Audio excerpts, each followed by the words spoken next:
posted on Twitter being all like, CSGO has spawn variances. Valve please fix, s'il vous plaît. He had a problem playing as terrorists on Dust 2 because their spawn points can vary by so much it can make or break a long A rush, simply down to random chance of where he starts off, which he believes isn't a competitive element. But then he goes too far by suggesting that Dust 2 isn't competitive, which is clearly wrong because it's still the best map ever. But he might have a point about the spawn variances. As always, I jumped into this thinking it was going to be an easy, short and simple topic to cover, but I ended up unearthing so many shades of grey that I woke up this morning chained to my bed. Here are all of the CT spawn points on Vertigo. Being one of the newer Valve-made maps, they've got their spawn points sorted. They look like a mess, but what they really are is 3 half rings of 5. And, to make matters simpler, they have prioritised one of these 3 half rings to be filled before the others are, meaning that in competitive 5v5 games, CTs on Vertigo will always spawn in one of these 5 positions. Thus, their variance is limited to the distance between these guys.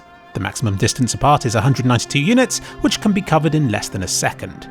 Using a C shape for the spawns is clever, as it allows for easy, unobstructed tossing of weapons and equipment to the intended teammates. It also leaves a space in the middle for all of your teammates to pull their unwanted assets for anybody else to have. How about that? C for communism. This is an example of a spawn done right. Now, unless you all spawn inside each other, you're always going to get some variance. But it's very little in this situation, plus given the way this ring is rotated, they all have easy access to at least one of the routes leading out of the spawn. The T side is equally well designed. Again, 3 rings each with 5 spawns, with one of these rings taking priority. They happen to be at the back, meaning that in casual play, you'll likely encounter enemies a bit sooner on Vertigo, because some will spawn further forward. And also, I find the position of these priority spawns questionable, given how any weapons I drop tend to enjoy bouncing along the ground and off the side of tall buildings. But the design of these spawns is well optimised, and again, less than a second of variance between them. I suppose you could place these spawns even closer together, but at some point the benefit of lessened variance is outweighed by how much harder it is to drop a weapon to the intended teammate, and how, when the freeze time ends, everybody ends up running into each other, blocking an attempted rush. So I would consider Vertigo to be an optimised map for spawn positions. The only other map like it is Ancient, which is Valve's other newest map. Valve appear to have got their spawn points in order in more recent years. The spawns in Ancient don't look quite so neat. As for CTs, they're lined up along this back wall, so it isn't so easy for them to drop weapons to each other. And terrorists are prioritised in 2 tightly packed triangles, which I assume was done just because it looks pretty in the Hammer editor. But again, it might not be quite so practical if you want to drop weapons to each other. And get this, 6 spawns have priority, which means there will always be minor variances between how many Ts have priority to the best spawns for a rush to each site. So those are what optimised maps look like. On the other end of the spectrum, you'll have maps like Mirage, Overpass and Cache, which have no spawn priorities whatsoever.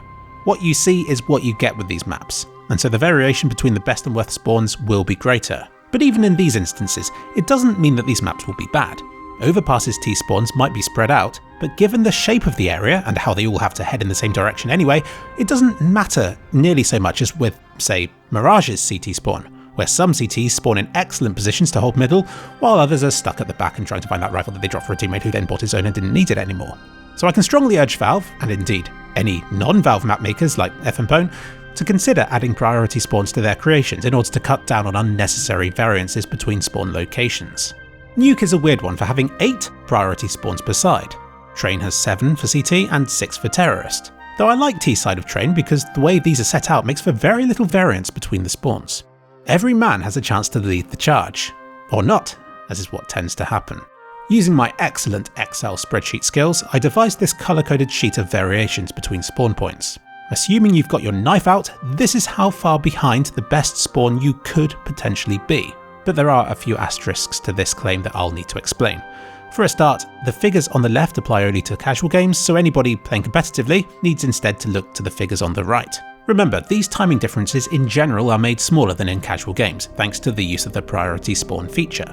I want to point out that it's hard to determine which are the best and worst spawn points. Sometimes it's easy, like in this situation, but other times it's a lot harder because different spawns have different benefits depending on where you wish to be heading. And third, you're seldom ever to make a beeline between spawn points. Most of the time it will be off at an angle like this, so it's not quite as bad as it looks here. So I guess you'll have to trust that I have the best of intentions in mind when I did this analysis, but I'll be the first to admit that it's of limited value because every map has a differently shaped spawn and with different numbers of exits leading off from it, which is something a rigid analysis of distances between the furthest spawn positions cannot account for. Perhaps a better way of telling if there's an issue with the map spawn variances is to see if people are complaining about it. For instance. And my numbers suggest he might have a point, since Dust 2's spawn variances are out of whack with the others. I was curious to see how long this dated back.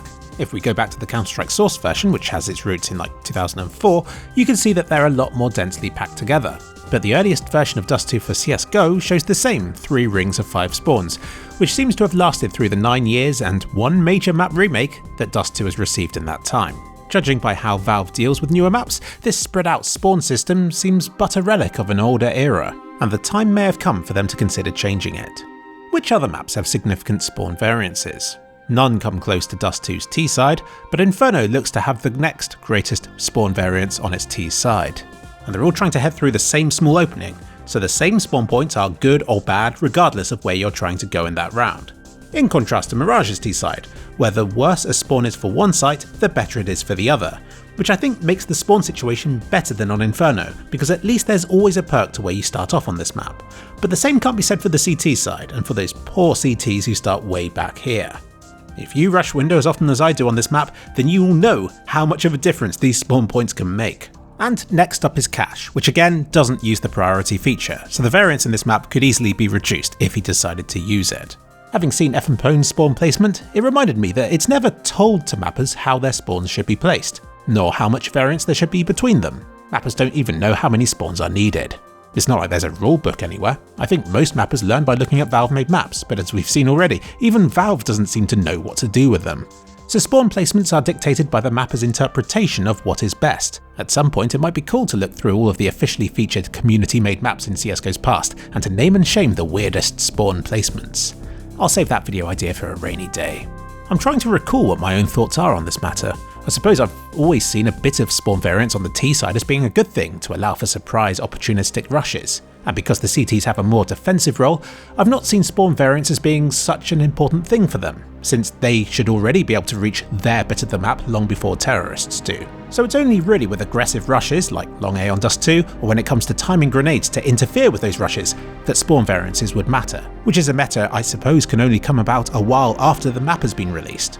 As something of a mapper myself, I looked back at my own creations in the hope of finding something profound, but it turns out I never really cared much for spawn positions. I only ever cared about having enough of them in my level, which back in 2014 I thought meant having 32 per side, which I suppose leads to having more variance than if I only stuck to just 16 or even 12, as maps like Train and Ancient have done. These days, with 10-player competitive and 20-man casual, a 64-man Counter-Strike server seems like a weird thought.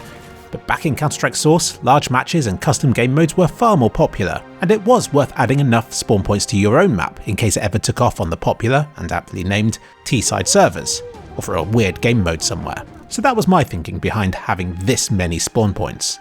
It's not a fun thing to choose spawn points in maps. It's more like, you place them in, and if they don't work then you consider moving them. And they're fiddly too. In Source, if spawn points are touching anything, even just the ground, then they no longer work, which stops you from starting these spawn points too close together. And the game doesn't do a good job of telling you if they don't work, so you only discover you've made a mistake during playtesting when somebody complains that they can't join a team. So that's what it's like for a mapper who's deciding on their spawn placements in their level. But I can assure you, it's something I'll be putting more thought into for my next map.